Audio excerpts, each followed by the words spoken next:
Hello,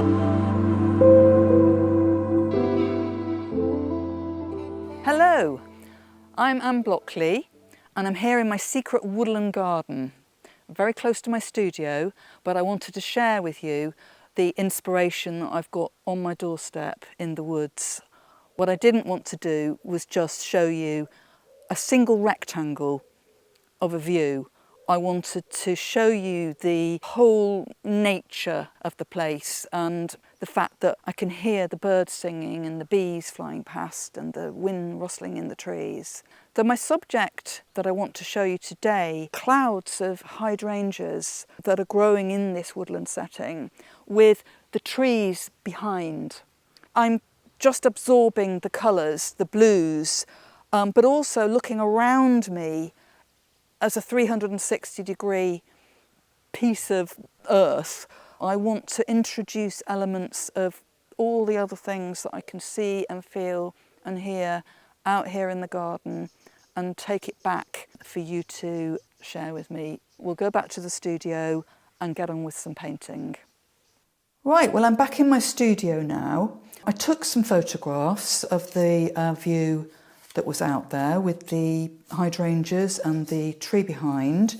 But I usually take several photographs because I don't want to get too fixated on this particular rectangle. I was standing in a whole 360-degree view with all kinds of things going on, and I could see other hydrangeas in the distance that had different colours. In fact, I brought some of them indoors because I want to keep that connection with the outdoors in my studio. So I've got some here. So those are the photographs that I will have here as a reference, but I'm not going to try and do a photographic replica of that. I'm not interested in that. I want mine to be quite spontaneous, a bit of an impression, maybe even a little bit sketchy.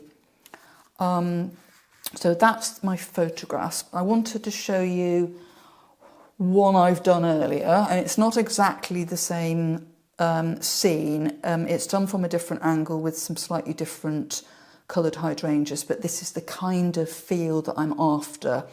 And I'm showing you these earlier paintings because with my kind of techniques, which is a little bit experimental, it's not a formula. You never know exactly how it's going to turn out. So all this is just an excuse in case the painting, isn't exactly how I want it to be in the demonstration.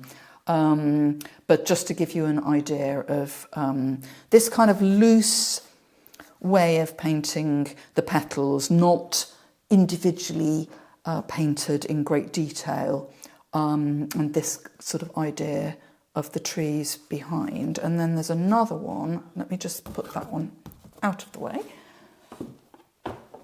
Another one, which is more like the scene that we actually started at. Now, when I'm beginning a painting, I usually do it larger than I am going to want, because what I prefer to do in order to keep the spontaneity is not to spend too long working out an exact composition. I prefer to actually compose the painting after the event. So with this one, I'm happier to sort of have less of this sort of colour on the left, and I prefer it more closely cropped. So this is the kind of thing that I'm going to be looking at, but it'll probably turn out quite different. The other thing that I do usually before I start work is to just have a little watercolour play.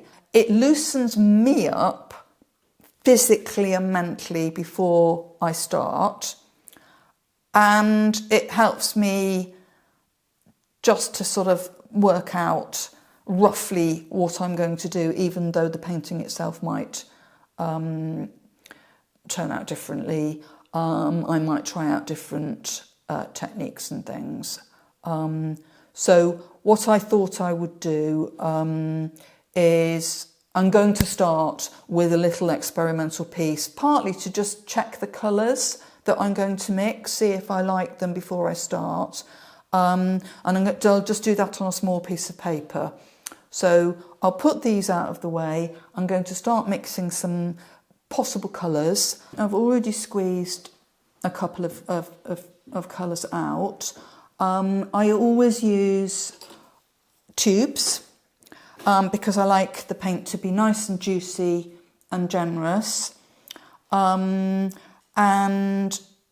so far I've got French ultramarine, quinacridine gold, I've got some cobalt blue over there.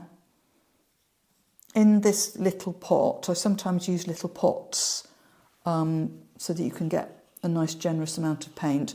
I've got some cerulean and some quinacridine magenta to make a slightly mauvier colour. And then the other colour that I thought might be useful to sort of keep a nice fresh feel is some green gold. So I'm just going to squeeze that into that pot. And then usually when I start to mix paint, I use a spray to add some water to it. And then just mix it on the plate. And I use lots of water, but I also use lots of pigment so that there's a nice body to the paint. And I've got some of the quinacridine gold here. And sometimes I mix the paint in the palette like this, and sometimes I allow it to mingle on the page. And usually what I do is I have quite a few different brushes so that I'm not cleaning my brush off in between each colour. I'm using a new brush. Saves paint and everything. And then we've got the green gold, so I'm going to mix that one. Should I bring that closer? A bit more spray.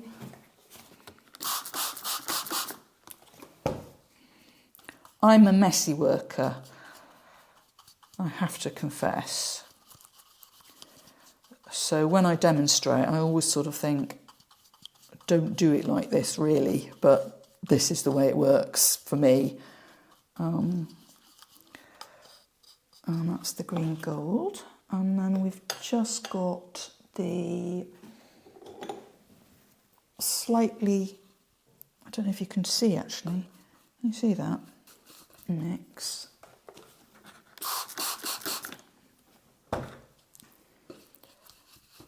I'm probably not going to use all these colours in my experiment, or I might. This is the thing, it isn't a formula. I do like to not plan exactly what I'm doing and just sort of react to things as they happen. It's like seeing something and then dreaming about it later, and it's the dream that you're painting rather than the thing. So I'm just going to spray the paper a bit, and I'm going to just put some paint on, using my different brushes.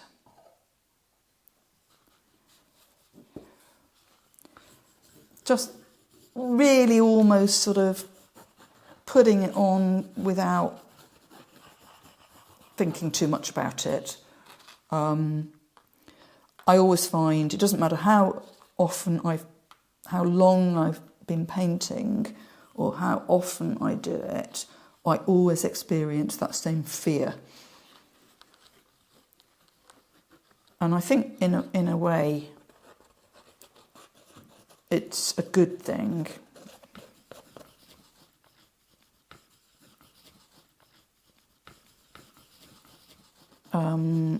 Because it keeps that adrenaline flowing. And I'm just going to splash a bit of that slightly mauvey colour. And sometimes I just twist the paper round. This is a watercolour paper. It's only £140 in weight, whatever that is in grams. It's the knot surface, which I quite like because you sort of get a little bit of a grain in the paper, but you can get a fair amount of detail and it allows the paint to flow. I'm not too pedantic about particular brands of things. So I'm kind of feel as if I'm loosening up a bit. I just wanted to show you this business of putting ink, especially this sepia ink, which is quite opaque, and you can add it to the paint.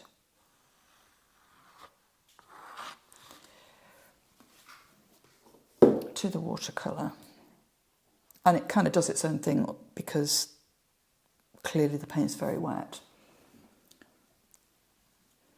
And then I use granulation medium, and while everything's still wet, I pour that into the ink, and it pushes the ink into these little, I'm going to turn it round so that I can tip it that way, and I tip it and move it in the directions that I want it to go.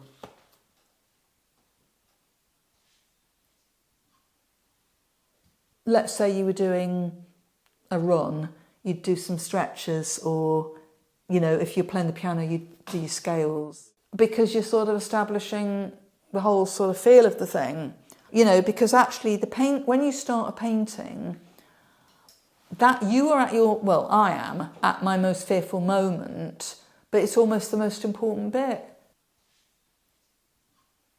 You know, whenever I use a particular technique, there's always a reason for it. And the reason being that this has got that earthy bark kind of woodland texture to it.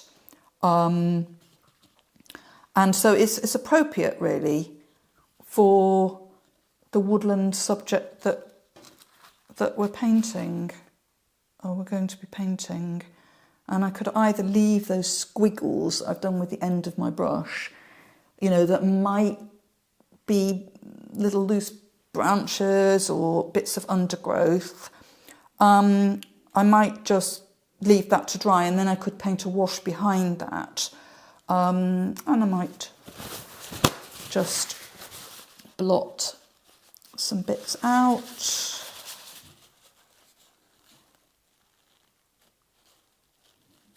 And later on, if I wanted to, I can work into it with opaque paint and kind of develop some little gaps and structure and shapes within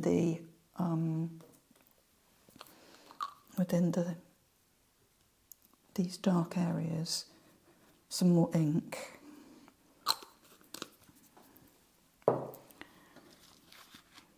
I'm probably not supposed to be using inks and things, but I am. I think anything goes. Anything goes. And I do like the vibrancy. And what I do like about using opaque paint or ink, as well as watercolour, is the freedom that it gives you.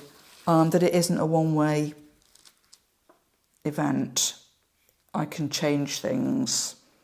I can go from dark to light in more ways than I can if I'm just sticking to the traditional ways. So anyway, let's, leave that as it is for now. I sort of feel a bit looser, a bit more relaxed. maybe put some blue in here that to sort of as a little reminder of the hydrangea colour. And I'm going to put that to one side now. That's just my little loosening up exercise. And I'm going to start the proper version, although I do prefer not to think of it as the proper version. It's just another experiment, but on a bigger piece of paper. So I'm just mixing some more colour before I start. I made my mauvey colour too pink, so I'm starting again with it. Adding a bit more cerulean. So I'm going to make a start on this. I've got my reference material in front of me. I'm going to start by just very, very loosely thinking about where things might go. Just a few sort of little paint indications. I'd already put a couple of little dots here.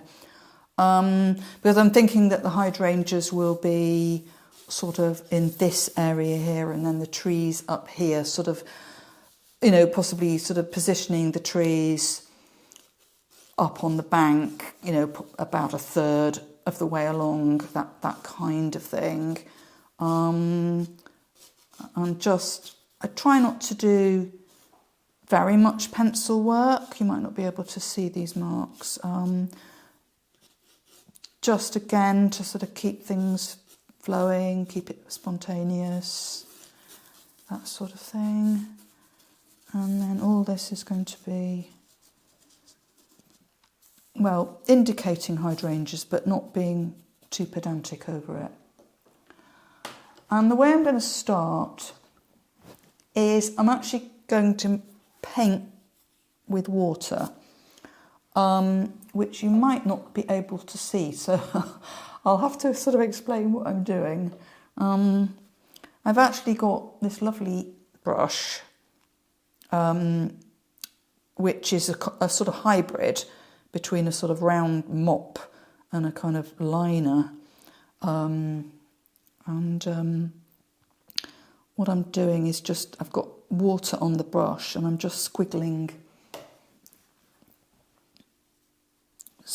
around, keeping some of the paper wet, but kind of almost painting around the shapes of petals, but with water rather than paint. And then later on, I will be able to float the paint in a nice, loose way. So you can see there's quite a big bubble of paint there. So even I can't really exactly see what I'm doing, but if I look at it at an angle, I can see. And I'm holding the brush sort of quite loosely, almost letting the brush do its own thing. And then the fun thing is putting the paint on and it shoots down these little squiggly linear shapes and patterns. Just do a few splatters as well.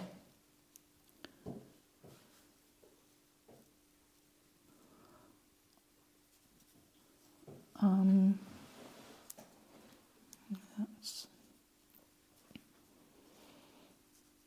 that. Maybe just do a little bit with another shaped brush. Just a normal brush. And I can do a little bit of what I was doing earlier, using the end of the brush just to move the squiggles around. I think that's probably enough of that. You probably can't see anything, so it's not probably very exciting to watch. Right.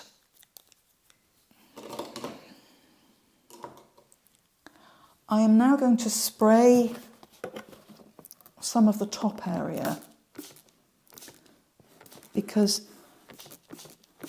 what happens is that the paint creates a lovely speckled effect within the paint that is very useful for that foliage effect and the trees. So I'm actually going to stand up to do this next bit. I find if I'm sitting down all the time, it tends to make me paint a bit more rigidly. So I'm now going to loosen up and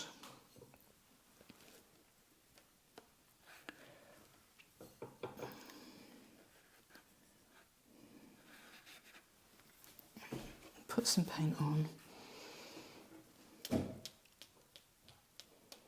Splash it on as well. A bit more spray. Sometimes you have to mess about to get it moving. Maybe move the paper a bit. But you get all these nice broken textures. You get these sort of, to me it looks already like branches and background tree shapes.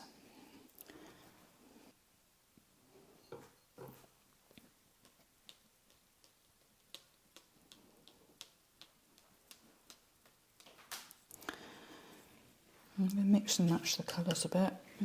Maybe this was that colour was the French ultramarine with the quinacridine gold. I'm now moving on to the green gold, but it's mixing in with the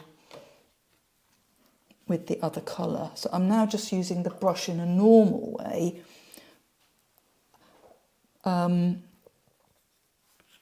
To get more of a sort of flat area of paint, and using water here and there to spread it.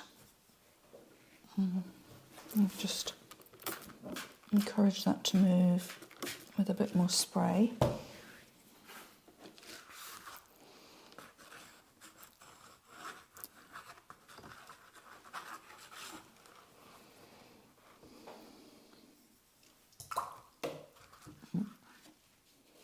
You've got to keep your eyes in the back of your head because it's now shooting off down here.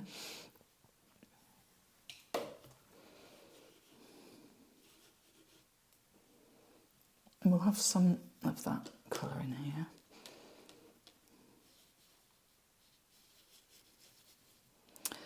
But in order to keep the sprayed effect, you can't touch it with a brush. As soon as you touch it with a brush, it smooths it all out. So I'm just wary of that.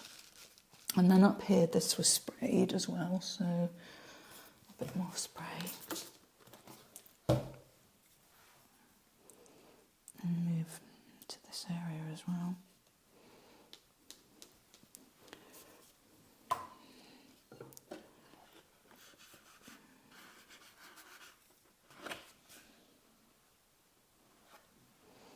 Sometimes I get impatient and just pour my plate on.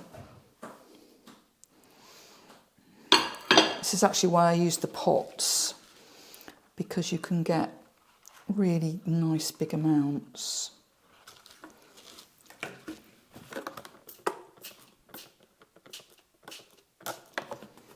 I'm going to end up with this being very wet, of course, so it might mean I've got to stop and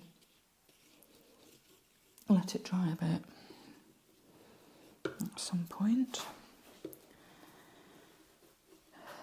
So it's like the sunlight. Use the other end of the brush. I'm going to introduce some of the cobalt that I'd mixed earlier, just to get some blue coming through. Let's just keep everything moving. I'm wondering whether I want some more cerulean, so I'm going to just mix a bit of that out rather than just the cobalt.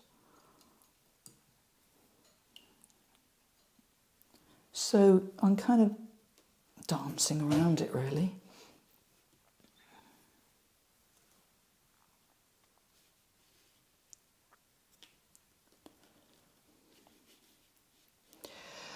You know, I'm hardly looking at the photograph.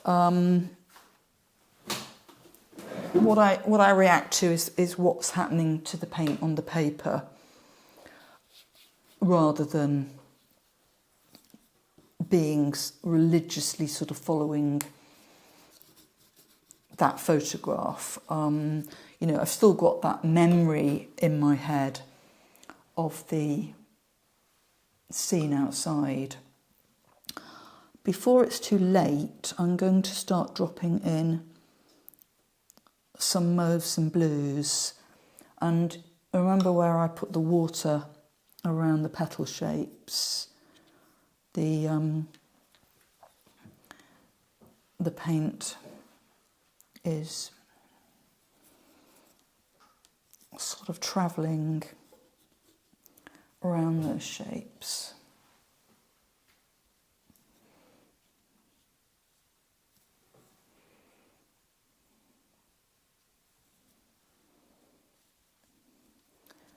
Occasionally I'll use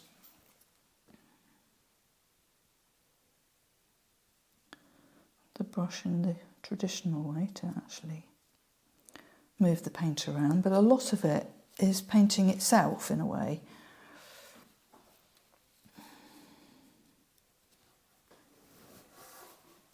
I quite like that rich mauvey colour.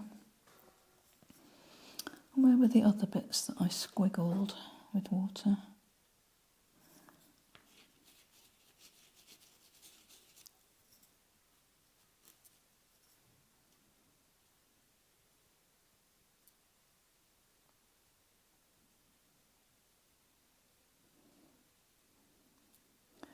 It's quite funny sort of doing a demonstration like this in my studio as opposed to a live one, because there's that silence. And you know, I always take silence as meaning disapproval. It's obviously just something within me. But you know, it doesn't really matter what other people think. You have to sort of, the whole point for me of painting is for my own pleasure. Otherwise, what's the point? You know, all those other things, well, earning a living can be useful, but, you know, kudos and other peer approval, all those other issues aren't really, at the end of the day, what it's all about. And also,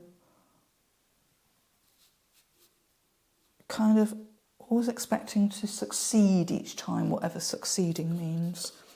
You know, have a little bit of playfulness. And I found myself saying, what if I get that pot and chuck a load of the pinker colour on? What would that do? It's kind of being a bit childlike about it, I suppose, just having that what if attitude.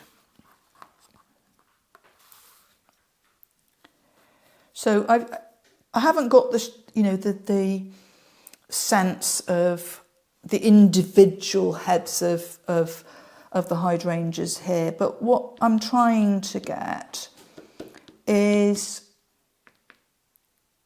the feeling of a kind of confetti flutter of little petally shapes. And it's almost like poetry, I suppose. It's like thinking, not what visual thing am I painting, but what words am I painting? You know, and I'm painting a kind of fluttery, almost sort of magical, I can't think of any words now, but you know, some of these shapes, yes, they're the hydrangeas, but maybe that feeling that there's some movement going on keeps in mind the fact that there's sort of insects and birds and life going on. It's not just a dead photograph, a rectangle. So I'm just moving around. I'm kind of keeping an eye on everything, everywhere. I think I'm going to keep this. I think I might want a bit more of the bluey mauve over here. Just do that as a kind of scruffling it on, if that's a word, with the side of my brush. There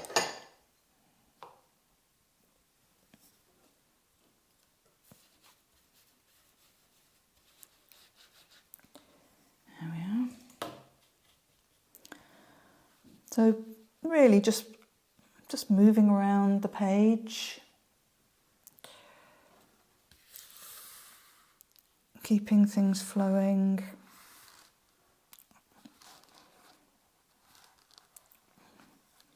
Obviously the paint's quite wet, you know, you've got the danger of watermarks and cabbages where, you know, wet paint moving into drying paint, but I kind of feel in the context of the woodland setting where there's whole clouds and boughs of foliage, that those sort of cloudy shapes that you can get within your watercolour, it doesn't really matter. It's kind of almost lively. But so far so good. And I'm getting bored with that, so I'm going to spray it. Because the great thing about the spray is you don't have to do any of the work. Kind of gravity does it, really. And the other thing that you can do is let this dry and then do the spraying technique on top of the dry wash. You know, so I could do some dark brown branches or something on top once this is all dried. Oh, so yes, I was going to say I don't stretch my paper ever, because I kind of think that that's another thing that freezes you up a little bit, because you've got this wonderful piece of stretched paper and you mustn't mess it up. When it's just, you know, I've grabbed a piece of paper out of my plan chest and, hey, it didn't work quite how I wanted it to, but I can get another piece of paper out. And also, as you've seen, I'm actually moving it around. I'm taking this bead of paint that's gathering on the bottom and I can curl the paper up. It's just actually because I'm really tight-fisted and I don't like wasting paint. You can see the beginnings of a little watermark happening there as well. Anyway, let's just do that. I'm going to get rid of some of these little white gaps. But I quite like that idea where you've got the white gaps that are going to indicate the hydrangeas, but you've also got the white gaps that are the speckled of light behind the trees. They kind of echo each other. And we might fill some of the white in later. I'm now just sort of wondering whether to take an enormous gamble and start putting trees in now while it's still damp, and then risk all these sort of cauliflowers and watermarks and all the rest of it, or wait until it's dried. The safest thing would be clearly to wait until it's dried and then sort of start again. But I might do a little bit of both. I might just take a few risks and, you know, it might be a little bit messy. Actually, first I'm just going to repeat what I was doing before with this nice, I think it's called a fat liner. I think you can get, is it called a reservoir brush? Or I think I've seen one called a round liner, but this one's called a fat liner. It's my favourite. I bought it. No, somebody gave it to me in Australia. And I've never seen one quite like it since.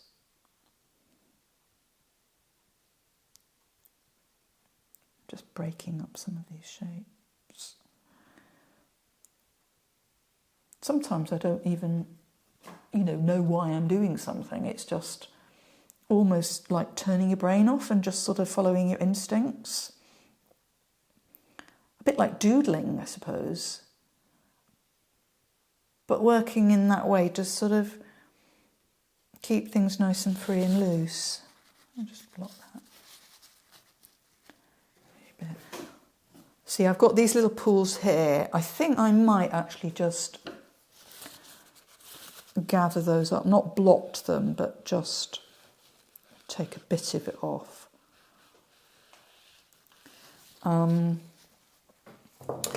So I'm not going to use the ink technique that I used in my little experimental play.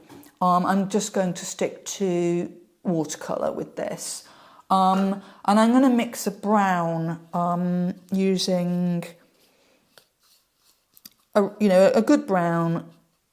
You can use a red, a blue and a yellow together. It makes a nice rich brown. So if I use the quinacridine magenta that I've already used to make the mauvey colour, and if I use the French ultramarine or one of the blues that I've already used, and I use, say, the quinacridine gold that I've already used, then that will make a nice brown that should work in this painting. So I'm just going to mix that on that palette.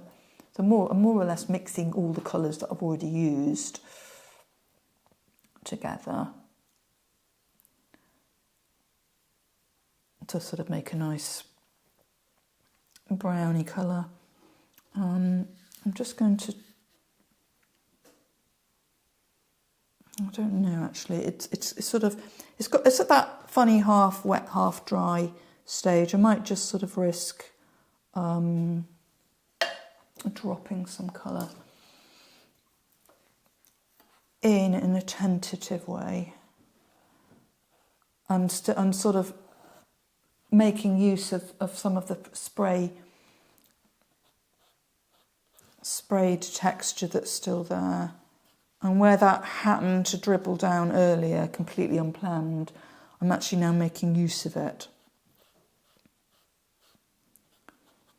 Just to start getting the feel of some of these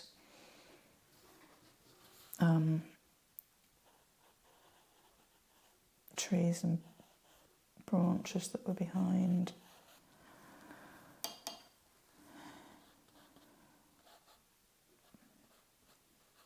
I've gone all tentative with this. I think it's because this is the International Watercolour Masters, and it makes you sort of think, ugh, it's got to be perfect. But I don't really do perfect. But I think actually, having said that, I have got to leave that now to dry. I'll be pushing my luck with it.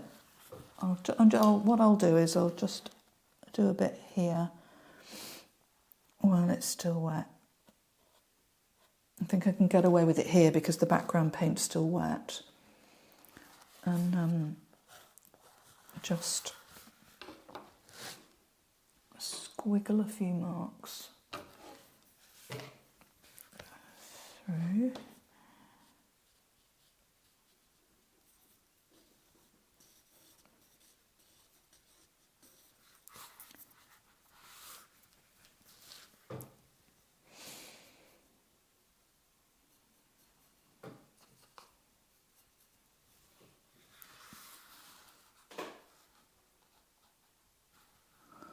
I might be about to have a what the hell moment, because I'm very impatient, which is probably not a good thing, but sometimes waiting for paint to dry, even if my demonstration turns out to be, this is not how you do it.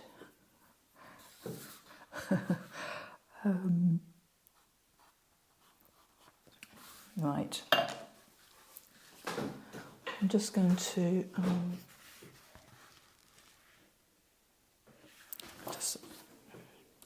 I'm going to deliberately have some sort of watermarks and cabbages and things sort of happening up here. And I want to tilt the board the other way. Right, I've got a board on a board now, so I can tip the painting the other way. I'm using my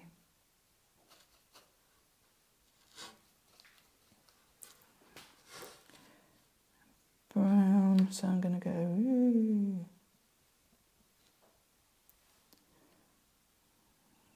Let's do this, let's get some of these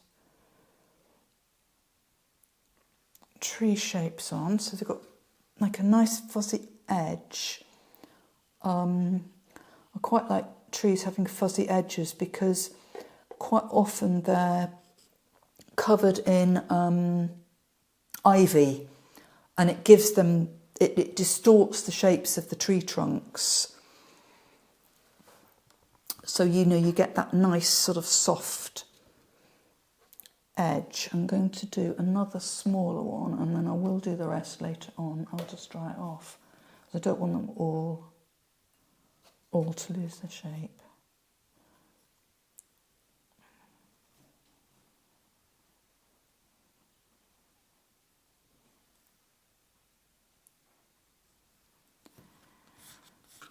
And just drag that sideways.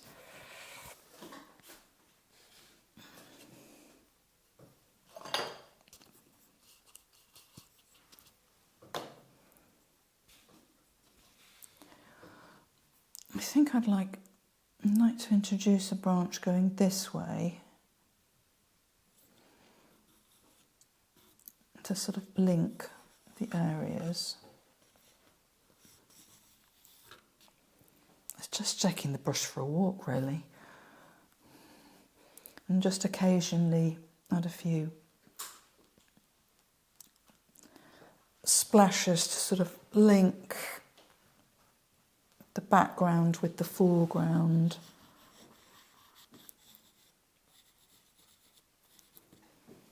If I can do, if I wanted to sort of control that more, I could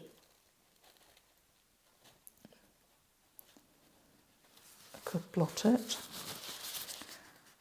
but I quite like it sort of a little bit loose and messy, because nature is messy. It isn't neat and tidy. What's that? That one doesn't quite work. Where's that fat liner?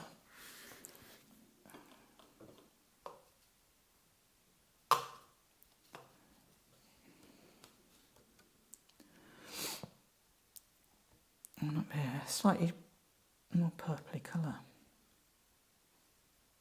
Might be a bit thin, a bit of a thin shape. It's nice when you're painting a group of trees, you know, to have, well, it's like anything that you're painting really, you know, you've got wide ones, thinner ones, you know, and vary the distance between them, not have them regimented all the same distance from each other. And this is where this brush starts to really come into its own. You can just sweep it around.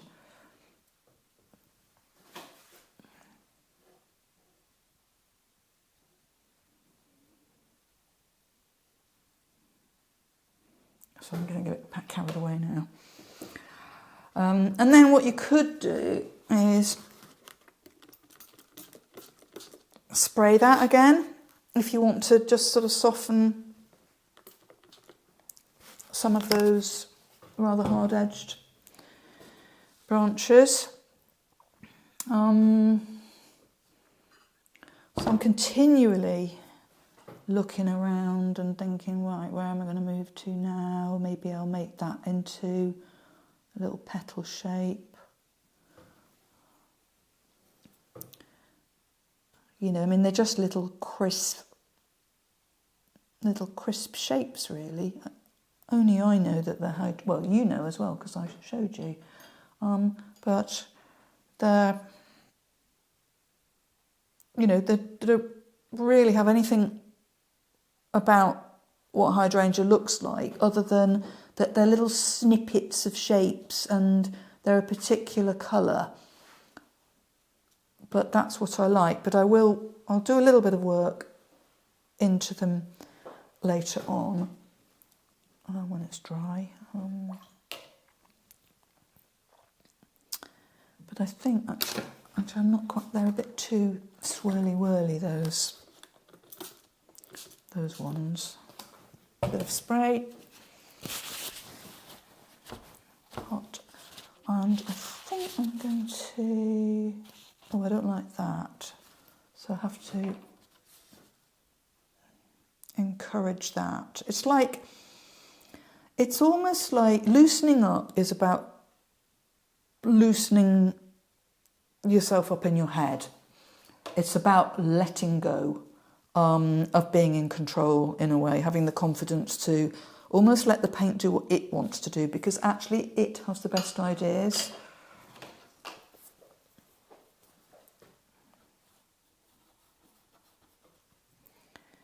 And the other thing that I sometimes do is I like using opaque paint.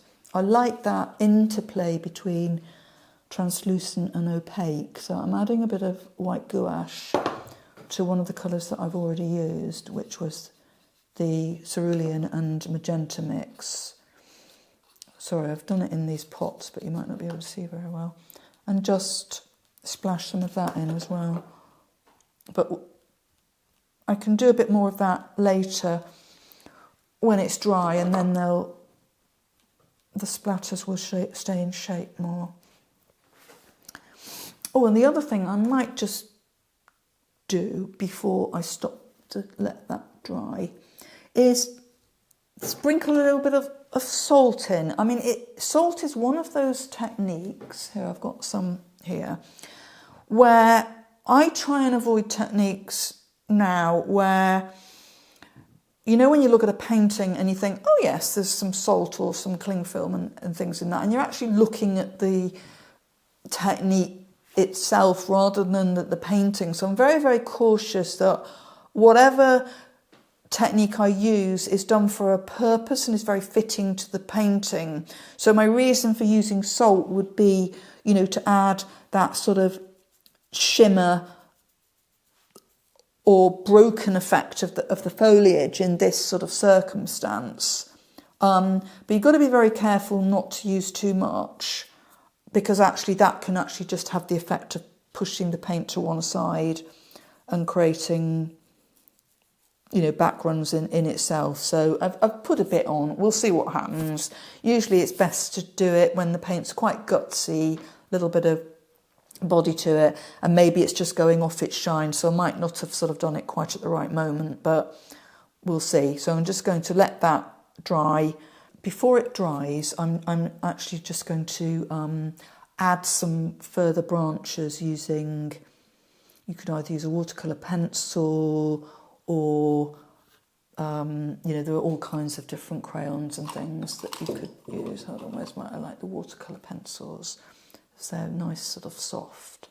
And hardly holding it at all, just sort of almost letting it do its own thing. But it's a great way to sort of get some very quick branches, you know, so that you're getting that variety of the finest twigs and twiglets it's about mark making, really. I like to have lots of nice different mark making. And the other thing that you can do to get the kind of granular effect that you can get with the ink and granulation medium that I showed at the beginning, but in a more controlled way, is to just sort of grate different crayons, this is an Inktense, into the painting to sort of get that a similar sort of granular effect. But I'm not going to do too much. And actually what you can do is just take a sharp thing, this is my scalpel, and just drag those marks around if you want to as well.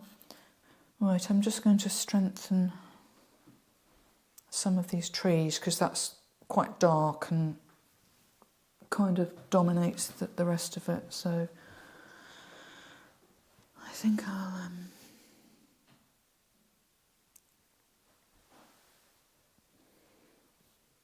just going to strengthen this. So I made sure this was, well, almost dry before I did this, and then maybe just a little bit of that colour in there.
So just adding a few more of these branchy brown bits. Salt didn't do much. Fine with that. It was a bit of a sort of last minute maybe. I'm just going to soften down some of these white shapes a little bit.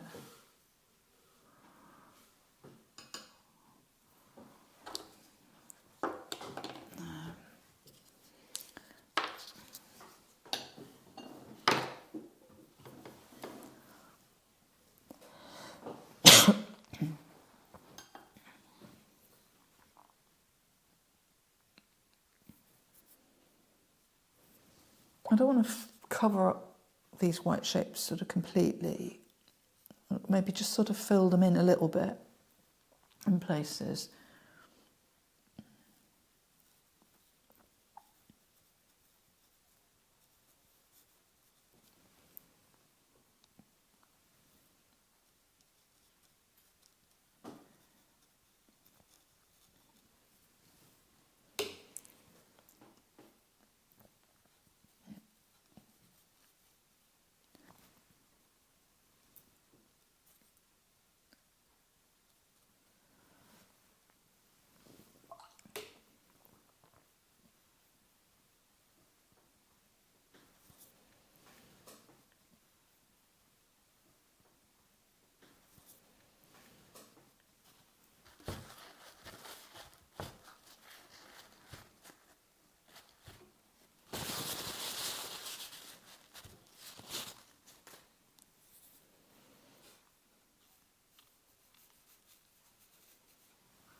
I'm going to use my palette knife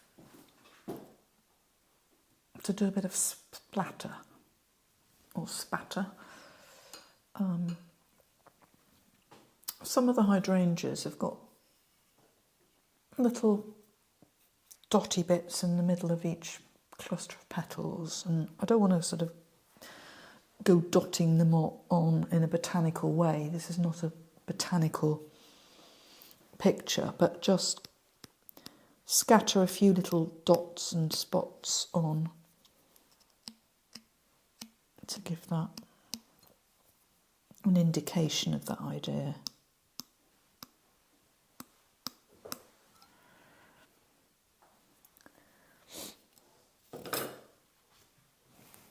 I'm going to add a bit more ink. I'm going to put some turquoise in. I do like a bit of turquoise. And this is quite an opaque ink. And I'm going to splatter a bit of that in as well.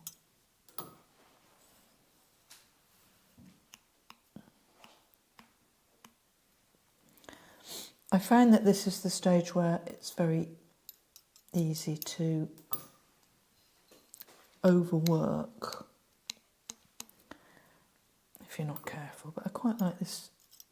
I mean, I could just use some turquoise paint, but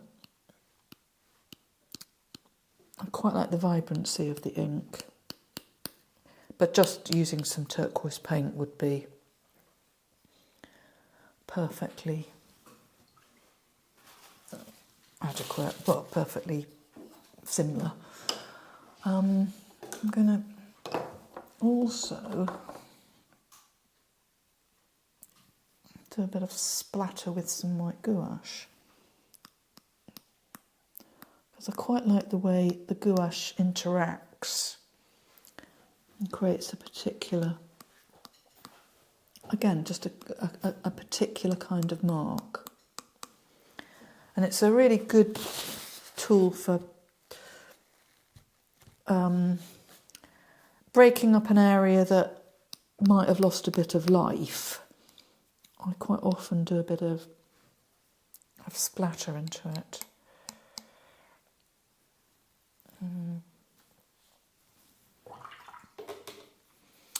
Some of the hydrangeas have got, I don't know if you can see in my hydrangeas that I've got here, you can see the structure of the little sort of like mini branches, little stems, which kind of echoes the branches in the trees above. And I thought I might just indicate some of those. It's just a bit wet, actually. I'm going to just blot off. And then maybe just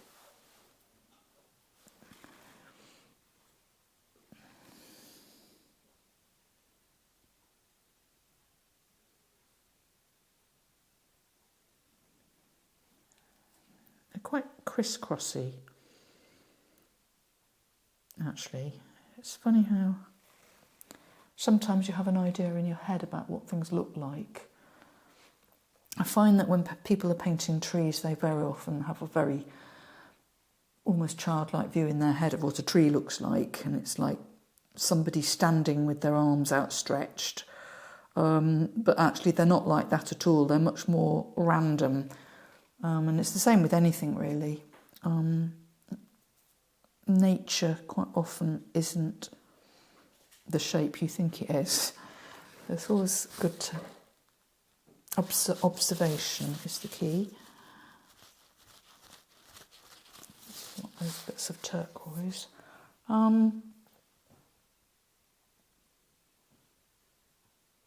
Yeah, I think I need time to think about how much of these white shapes I'm going to tone down. Or do I just leave them as a sort of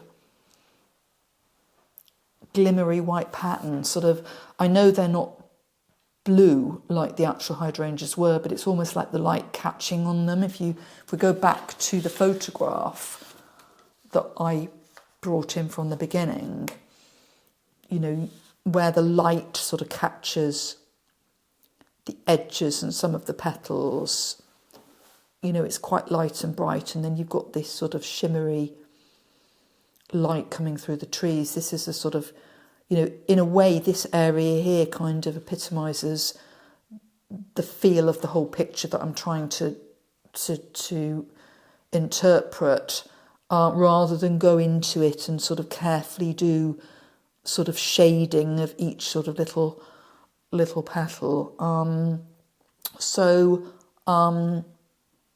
I might do a bit more to this, but I might go into this and add a few lighter patches in here, break those shapes up a bit. I might do a few more shimmery white bits. I might do a little bit more shading on the hydrangeas, but without getting too carried away. And the other thing that I could do that I haven't even sort of thought about is adding some of the leaf shapes. You see in here you've got these leaves.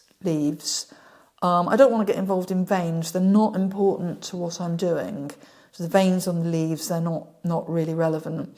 But some of the shapes, what I could do is bring them out of this area of flat wash as a negative or a positive shape. Actually, if I just go back to one of the paintings that I did earlier, I'll just reach and get it. You know, I kind of started to indicate here a little bit of what I'm talking about. So I might think about doing that, or I might just leave it as this sort of loose impression. Thank you.